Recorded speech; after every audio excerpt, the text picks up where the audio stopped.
So this is actually kind of fitting for me. Brian Baldinger on my Twitter, I don't know how long it came out, but I retweeted it on my Twitter, so I suggest you guys go over there, either to Brian's or mine. You'll find the video of him just talking about Daniel Jones.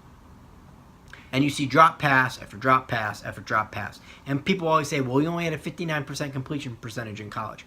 That would have been upwards of 60 had those passes been complete. Because it's not like balls weren't they're put in bad spots.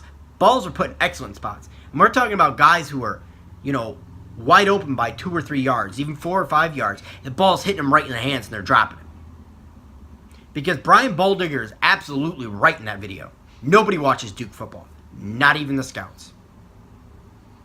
It's hard to watch it. It's a very boring tape to watch when it comes to Daniel Jones. Because Cutcliffe had to modify his system. The dude was getting killed. Daniel Jones was getting killed. He's seen the most pressure out of all the quarterbacks in the draft. Even more than Dwayne Haskins. And Dwayne Haskins did not see a lot at Ohio State. And his numbers under pressure are slightly better than Dwayne Haskins. And if you don't believe me, go to PFF. I know you guys love your analytics. Either way, I rewatched the tape, and I like Daniel Jones. Am I saying he's going to be the next Peyton Manning? No. But you don't need a Peyton Manning to win in this league. We had Eli. And I believe he can be very comparable to Eli. And I'm fine with that. That you're putting yourself out an average to above average quarterback who's going to keep you in games and be competitive. And that's all you can ask for.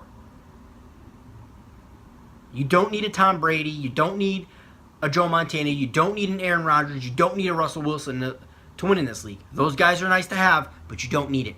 Because for all the quarterbacks I just named, I can name a billion more that have won Super Bowls and are not nearly as talented as any of those guys. If you're still a Daniel Jones hater, you're not going to give him the time of day. So save your breath.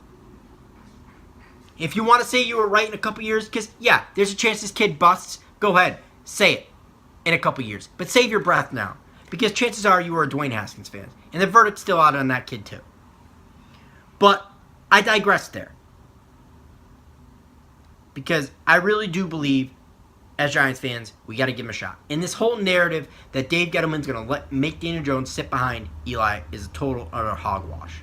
Okay? That kid's either going to start like what happened with Eli when he was a rookie, sitting behind Kurt, and then he came in.